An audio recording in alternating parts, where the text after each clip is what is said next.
Chapter 22 जिसकी exercise 22 B अपन discuss कर रहे थे। क्वेश्चन नंबर 20 तक डिस्कस कर लिया था। इस वीडियो में डिस्कस करते हैं क्वेश्चन नंबर 21 के बारे में। तो देखिए 21 के अंदर आपको जो गिवन है वो क्या है कि find the value lambda such that vector A equal to i cap plus lambda into J cap plus 3 k cap. उसके बाद में vector B equal to 3 i cap plus 2 j cap plus 2 9 k cap. ये आपकी value given है। Are parallel, ये आप यानी ये दोनों वेक्टर पैरेलल है। ये दोनों वेक्टर क्या है? पैरेलल है। तो पैरेलल की कंडीशन जानते हैं कि vector A and vector B are parallel. यदि ये पैरेलल है तो vector A cross vector B इस पूरे की वैल्यू किसकी इक्वल हो गई? जीरो की। जीरो क्या आपका? क्योंकि यहां से वेक्टर क्वांटिटी आएगी तो जीरो आपका एक वेक्टर क्वांटिटी ही होगी। तो सबसे पहले तो मैं ये वेक्टर फाइंड आउट कर रहा हूं, ठीक है ना, ये वाला वेक्टर। तो करते हैं vector A cross vector B. Equation number first लो तो ले लो। चलो इसको देखो पहले तो आप, आई कैफ जे कैफ और के कैफ, ये 1 ये लैम्बडा ये 3 ये 2 ये 3 है भाई, ये 2 और ये 9। तो आई कैफ इंटू 9 लैम्बडा माइनस का 6, फिर माइनस जे कैप के लिए 9 माइनस 9, फिर प्लस के कैप के लिए 2 माइनस 3 लैम्बडा। तो ये वैल्यू तो हो गई आपकी 9 लैम्बडा माइनस 6 आई कैफ, और ये वैल्यू हो गई आपकी 0 इंटू जे कैफ, और ये वैल्यू हो गई आपकी 2 माइनस 3 लैम्बडा इंटू में आई कैफ। अब ये इक्वेशन जानते हैं। इक्वेशन नंबर फर्स्ट बोल दीजिए कि फ्रॉम इक्वेशन नंबर फर्स्ट यानी vector A cross vector B, इसकी वैल्यू क्या है? 0 है। तो इसको मैं 0 वेक्टर ले लेता हूं। तो ये वैल्यू है, इसकी वैल्यू तो आ गई अपने पास में 9 lambda minus 6 I cap minus 0 into J cap plus 2 minus 3 lambda into K cap, और इसको लिख सकता हूँ 0 आई कैफ 0 जे कैफ और 0 के कैफ। कंपेयरिंग बोथ साइड, ठीक है ना, क्या लिखोगे? Comparing both side. तो बोथ साइड आप कंपेयर करोगे तो आई कैफ के साथ में जो स्केलर क्वांटिटी है कौन है? 9 लैम्बडा माइनस 6, ये इस आई कैफ के साथ में जो स्केलर क्वांटिटी उसके इक्वल हो जाएगा, ये इसके इक्वल, और ये वाली वैल्यू इसके इक्वल। तो यहां से भी लैम्बडा की वैल्यू आ जाएगी, यहां से भी लैम्बडा की वैल्यू आ जाएगी। तो एक से निकाल दो। तो यहां से मैं क्या लिख सकता हूं? 9 लैम्बडा इक्वल टू 6। तो लैम्बडा इक्वल टू क्या लिख दिया? 6 अपॉन में 9, 3 से कैंसिल आउट कर दो। तो ये वैल्यू आ गई आपकी कितनी? 2 अपॉन में 3। ये आपकी वैल्यू आ जाएगी। समझ गए होंगे, ठीक है। नेक्स्ट देखो क्वेश्चन नंबर अपन डिस्कस करते हैं 22 के बारे में। 22 में आपको गिवन क्या है कि find the value of A which are the vectors. तो लेट करो, वेक्टर ए मान लीजिए आप 3 i cap plus 2 j cap plus 9 k cap, और वेक्टर बी मान लीजिए आई कैफ प्लस में ए जे कैफ प्लस में 3 के कैफ। फर्स्ट कंडीशन के अंदर आपको परपेंडिकुलर गिवन है और सेकंड में आपको पैरेलल गिवन है। तो फर्स्ट कंडीशन में इन दोनों वेक्टर की को परपेंडिकुलर की कंडीशन के अकॉर्डिंग आपको क्या निकालना है? ए की वैल्यू फाइंड आउट करनी है। तो देखो vector A and vector B are perpendicular vectors. First condition में ये गिवन है। तब ये दो वेक्टर आपके परपेंडिकुलर है तो उनका डॉट प्रोडक्ट 0 के इक्वल होगा। ये लो 0 के इक्वल। अब इन दोनों का मैं डॉट प्रोडक्ट फाइंड आउट करूं तो मैं डायरेक्ट कर दूं, आई डॉट तो आई 1 आ जाएगा, है ना। फर्स्ट में अपन पढ़ के आए 22a में, और 3 इंटू ए, तो 3 इंटू ए, फिर इन दोनों का 2 इंटू ए, और इन दोनों का 9 इंटू 3, और ये आ जाएगा 0। ये इंटू 3 है, पॉइंट नहीं है, ध्यान रखना, डॉट प्रोडक्ट कर रहे हैं अपन। ये 3 और ये कितना 2a, और ये कितना 27 इक्वल टू 0। तो 2a प्लस में कितना 30 इक्वल टू 0। यहां से मैं लिख सकता हूं 2a इक्वल टू 30 माइनस का 30, तो a की वैल्यू आ गई माइनस का 15। ये आपके a की वैल्यू आ जाएगी। इसका सेकंड पार्ट देखिए, सेकंड पार्ट में ये बोल दिया कि vector a and vector b are parallel vector. क्या बोल दिया? पैरेलल वेक्टर बोल दिया। अब ये पैरेलल वेक्टर है, तब अपन ये जानते हैं कि vector a cross vector b equal to कितना 0 वेक्टर, जैसे ये, ठीक है ना। तो इसी के अकॉर्डिंग ये भी फाइंड आउट कर लो। तो सबसे पहले तो आप vector a cross vector b की वैल्यू फाइंड आउट करते हैं, आई कैफ, जे कैफ और के कैफ। आई कैफ की वैल्यू 3 2 9 1 a 3, ठीक है।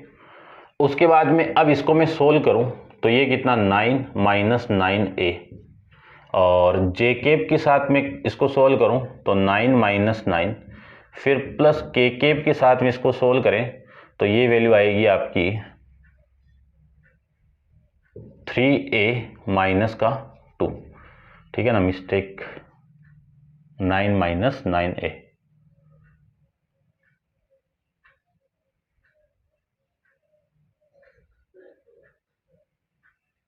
बिल्कुल भाई, ये गड़बड़ कर दी ना, इन दोनों का मल्टीप्लाई 6, इसीलिए गड़बड़ आ रहा है। ये 6 आ गया, ठीक है। अब यहां से मैं लिख सकता हूं 6 माइनस 9a इंटू में आई कैफ, 0 इंटू जे कैफ, और ये आ जाएगा 3a माइनस 2 इंटू में के कैफ। आपको कंडीशन ये गिवन है कि vector a cross vector b equal to 0। अब इस 0 को मैं 0 वेक्टर कर देता हूं। इसकी वैल्यू कितनी है 6 minus 9a I cap 0 J cap plus 3a minus 2 into K cap equal to, इसको क्या लिख दूं 0 वेक्टर को 0 आई कैफ 0 जे कैफ और 0 के कैफ। कंपेयरिंग बोथ साइड, तो 6 माइनस 9a किसके इक्वल हो गया 0 के, तो 6 इक्वल टू 9a, तो a इक्वल टू कितना 6 अपॉन में 9, ये a की वैल्यू आ गई। कैंसिल आउट करोगे ना आप तो इसकी वैल्यू 2 अपॉन में 3 आ जाएगी, ठीक है ना। ये आपका आंसर लीजिए। अब आप वीडियो को पॉज करके इसको नोट डाउन कर लीजिए भाई, ठीक है ना। लैम्बडा की वैल्यू भी यही थी और इसकी वैल्यू भी यही थी। नेक्स्ट देखते हैं अपन क्वेश्चन नंबर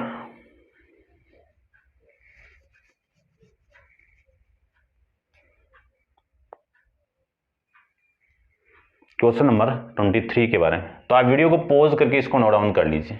23 क्वेश्चन को देखिए।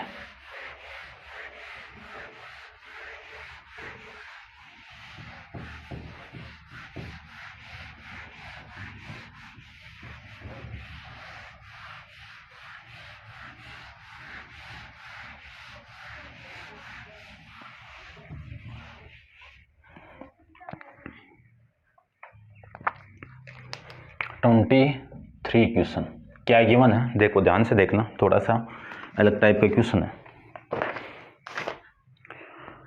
Find a unit vector parallel to X Y plane. तो सबसे पहले एक्स वाई प्लेन के रेस्पेक्ट में एक वेक्टर मान लो, लेट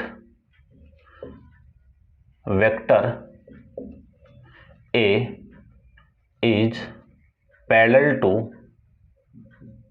एक्स वाई प्लेन, ऐसे लिख दो आप, चलो ऐसे लिख दो एक्स वाई प्लेन, यानी एक वेक्टर है वो एक्स वाई प्लेन के पैरेलल है। तो उस वेक्टर को मैं क्या मानूंगा, vector A equal to X I cap और वाई जे कैफ। ये क्यों मान लिया, क्योंकि इस एक्स वाई प्लेन के अंदर जेड कैफ की वैल्यू 0 होगी, ठीक है ना, यानी z की वैल्यू क्या होगी, 0 होगी। ये एक्स वाई प्लेन में तो x की वैल्यू कुछ ना कुछ होगी, y की वैल्यू कुछ ना कुछ होगी।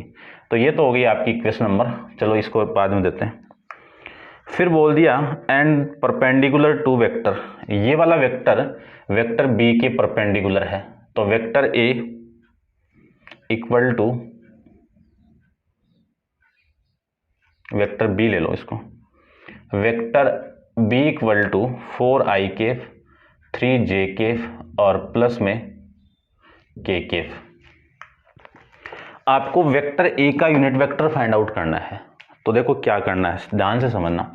सबसे फर्स्ट में तो आपको क्या निकालना है कि vector a is perpendicular to vector b। ये गिवन है कि एक्स वाई प्लेन की जो पैरेलल जो वेक्टर है वो b वेक्टर के परपेंडिकुलर है। तब उस केस के अंदर एक कंडीशन जानते हैं, vector a dot b, vector a dot vector b कितना आएगा, 0। इन दोनों का डॉट प्रोडक्ट करोगे तो इसका और इसका डॉट प्रोडक्ट कितना, 4x, इसका और इसका डॉट प्रोडक्ट कितना, माइनस का 3y, और यहाँ पे ये जी है भाई, और यहाँ पे k वाली वैल्यू नहीं है तो ये 0 आ जाएगा, इक्वल टू 0। यहाँ से क्या लिख सकता हूँ, 4x इक्वल टू 3y, तो y की वैल्यू कितनी आ गई, 4 अपॉन में 3y आ जाएगी, 3x आ जाएगी। ये आप समझ गए होंगे। आपको इस वेक्टर के पैरेलल वेक्टर फाइंड आउट करना है, सॉरी इस वेक्टर का यूनिट वेक्टर फाइंड आउट करना है, इस वेक्टर का। तो वेक्टर ए ही ले लो वापस, vector A equal to X I cap Y J cap, Y की वैल्यू यहां से पुट करो, तो vector A equal to X I cap 4/3 X into J cap. इसका मैं यूनिट वेक्टर फाइंड आउट करूंगा। इसका यूनिट वेक्टर क्या होगा, unit vector of vector A, तो क्या होगा, A cap equal to vector A upon में वेक्टर ए का मॉडुलस, ये आएगा। तो वेक्टर ए का मॉडुलस या फिर वैल्यू पुट ही कर दो, देखो A cap equal to X I cap plus 4/3 X into J cap upon में रूट ऑफ एक्स का स्क्वायर प्लस 4/3 एक्स का होल स्क्वायर, ये लीजिए। तो यहां से ए केप की वैल्यू आएगी, ए केप इक्वल टू एलसीएम ले लो, एलसीएम लेके इसको सोल्व करो तो 3x plus 4x 3x plus 3x आई केफ 4x जे केफ अपॉन में कितना 3, इसके अपॉन में देखो रूट ऑफ ये एक्स स्क्वायर, ये 16/9 एक्स स्क्वायर, ठीक है ना। कैलकुलेशन अब तो ए केप इक्वल टू, इसको आप बाहर निकालो, क्या बाहर आ रहा है 3 अपॉन में, सॉरी ऊपर एक्स आ रहा है ना, एक्स अपॉन में 3 कॉमन आ रहा है, इनटू अंदर कितना 3i केफ 4j केफ, नीचे देखो एलसीएम लेके आप इसको सोल्व करोगे तो आपकी जो वैल्यू आएगी, या आप एक काम करो एक्स स्क्वायर अपॉन में 9 को कॉमन निकाल दो, एक्स स्क्वायर अपॉन 9 को मैं कॉमन निकालूं तो ये 9 आएगा और ये 16 आएगा, एक्स स्क्वायर बाद 9 कॉमन आएगा तो 9 यहाँ पे आप मल्टीप्लाई कर देना। तो ए केफ इक्वल टू ये बाहर आएगा तो x अपॉन 3 तो ऊपर 3i cap plus 4j cap, ये तो सेम हो गया। रूट के अंदर जो वैल्यू वो एक्स स्क्वायर अपॉन 9 है, इसको आप बाहर निकालो तो कितनी वैल्यू आ गई x अपॉन में 3, और ये रूट के अंदर वैल्यू कितनी है 25, ये वाली वैल्यू इससे कैंसिल आउट, तो ए केप की वैल्यू हो गई 1 अपॉन में इसकी वैल्यू कितनी 5, और ये 3i cap plus 4j cap. अब अगले ने ये बोल दिया कि जो ए वेक्टर है वो पैरेलल है एक्स वाई के, और ये जो ए वेक्टर है इसके परपेंडिकुलर है, तो मैंने एक इक्वेशन से y की वैल्यू फाइंड आउट करके यहाँ पे पुट कर दिया। आपको क्या निकालना है, यूनिट वेक्टर फाइंड आउट करना है, ठीक है ना, वेक्टर के अंदर। तो आप प्लस माइनस लगा सकते हो, प्लस माइनस नहीं लगाओ तो भी आपका ये चलेगा, ठीक है। आपकी बुक के अंदर प्लस माइनस है, कोई दिक्कत नहीं है। बट एक सिंगल वेक्टर का आपको क्या फाइंड आउट करना था, आपको एक यूनिट वेक्टर फाइंड आउट करना था। जैसे अपन क्रॉस प्रोडक्ट नॉर्मली इस फॉर्मूले का यूज करते हैं, जब एन केप के अंदर यूज होगा ना तब तो 100% प्लस माइनस आता है, लेकिन यहाँ पे जरूरी नहीं आप प्लस माइनस लगाओ, ठीक है ना, जरूरी है ही नहीं है, ध्यान रखना, ठीक है। ये आपका क्वेश्चन नंबर 23 हो गया। नेक्स्ट हो जाएगा क्या, हो जाएगा, देखो फटाफट ही। क्वेश्चन नंबर में 24 की बात करूं, ध्यान से समझना 24 को। By A vector method, by A vector method obtain the perpendicular distance of point 6, 6, -4, from the line passing through, ये एक लाइन है ए और बी, ठीक है। इसके पॉइंट दे दिया आपको 2, 1, 2, और ये पॉइंट दे दिया आपको 3, -1 और 4, ठीक है। आपको परपेंडिकुलर डिस्टेंस निकालनी इस पॉइंट की, तो ये पॉइंट मैं यहां पे ऐसे ले लेता हूं। ये डिस्टेंस निकालनी है आपको, ये वाली, ये आप ले लो सी ले लो, और ये पॉइंट ले लो डी। तो परपेंडिकुलर डिस्टेंस कैसे निकालनी है आपको, वेक्टर मेथड से निकालनी है। तो ज्वाइन करवो, ये लो। तो सबसे पहले तो अपन एक कंडीशन जानते हैं कि in triangle, in right angle triangle या इन ट्राइंगल, वैसे लिया हुआ राइट एंगल ADC में, इसके अंदर मैं क्या लिख सकता हूं कि AC इक्वल टू CD ले लो, CD इक्वल टू, ध्यान से समझना, CD इक्वल टू, यानी मैं साइन थीटा का फॉर्मेट लगाऊं तो साइन थीटा इक्वल टू क्या होगा, ये मैं थीटा ले लूं इनके बीच में, तो sine theta equal to perpendicular upon में हाइपोटेनियस। तो परपेंडिकुलर तो ये हो गया, हाइपोटेनियस ये हो गया। तो इस साइन को मैं हाइपोटेनियस से मल्टीप्लाई करूं तो ये वैल्यू आ गई AC इंटू में साइन थीटा। ये समझ गए होंगे आप। अब साइन थीटा का फॉर्मूला अपन जानते हैं, मैं वो साइन थीटा का फॉर्मूला लिख रहा हूं यहां पे। साइन थीटा इक्वल टू कितना हो गया, देखना, ध्यान से देखना, vector A cross vector B का मॉडुलस और वेक्टर A का मॉडुलस और वेक्टर B का मॉडुलस। ये फॉर्मूला अपन वेक्टर प्रोडक्ट के अंदर पढ़ के आए हैं, क्रॉस प्रोडक्ट के अंदर पढ़ के आए हैं, बस ये फॉर्मूला यहां पे लगाना है। तो CD इक्वल टू, आपको ये डिस्टेंस फाइंड आउट करनी थी ना, तो CD equal to AC into sine theta, ये वाला वेक्टर ले लीजिए AC वेक्टर, इसका क्रॉस प्रोडक्ट करवाना है AB वेक्टर के साथ में, ये देखो AB वेक्टर ये वाला पूरा, और इसका मॉडुलस अपॉन में वेक्टर AC का मॉडुलस और वेक्टर AB का मॉडुलस। बस ये फॉर्मूले के अकॉर्डिंग आपको वैल्यू फाइंड आउट करनी।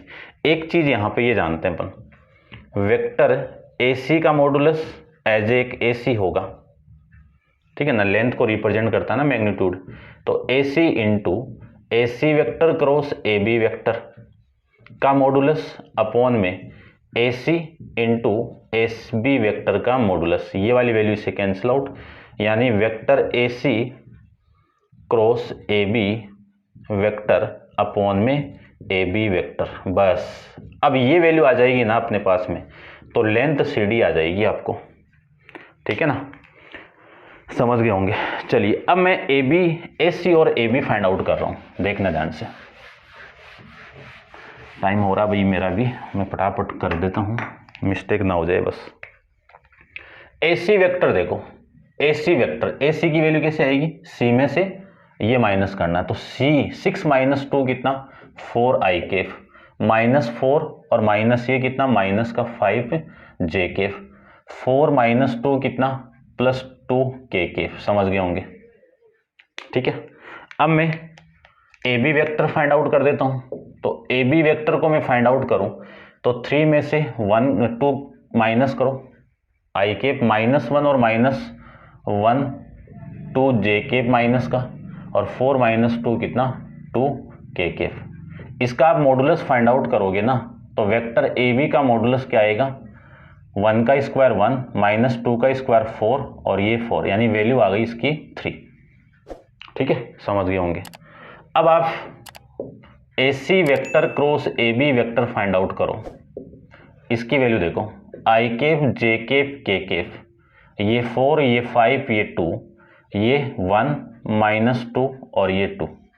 तो वैल्यू आ गई आई केप, ये कितना 10 माइनस ये कितना आपका, रुको रुको रुको रुको, सही कर रहे हैं ना, ये 10 और ये कितना आपका -4, मिस्टेक आ रही है भाई, ये माइनस है ना तभी आ रही है, माइनस का 10, और ये वाली वैल्यू आ गई आपकी माइनस जे केप के साथ में 8 -2 प्लस के केप के साथ में ये 8 ये -2, और के केप की वैल्यू -8 और 5, ये लीजिए। तो ये वैल्यू तो हो गई आपकी -6 आई केप, ये वैल्यू आ गई आपकी -6 जे केप, और ये वैल्यू हो गई -3 के केप। समझ गए होंगे। चलिए, तो A C vector cross A B vector, इसकी वैल्यू आ गई तो इसका मॉडुलस भी तो फाइंड आउट कर सकते हैं। कितना आएगा, -6 का होल स्क्वायर, -6 का होल स्क्वायर और -3 का होल स्क्वायर। ये वैल्यू आ गई आपकी 36, ये वैल्यू आ गई 36, ये वैल्यू आ गई 9। इन सब को आप ऐड करोगे तो वैल्यू आ गई 81। 81 का स्क्वायर रूट कितना 9। ठीक है, ये इक्वेशन नंबर आपकी 3rd, ये इक्वेशन नंबर आपकी 2nd और ये इक्वेशन नंबर आपकी 1st के अंदर वैल्यू पुट कर दो। तो देखो,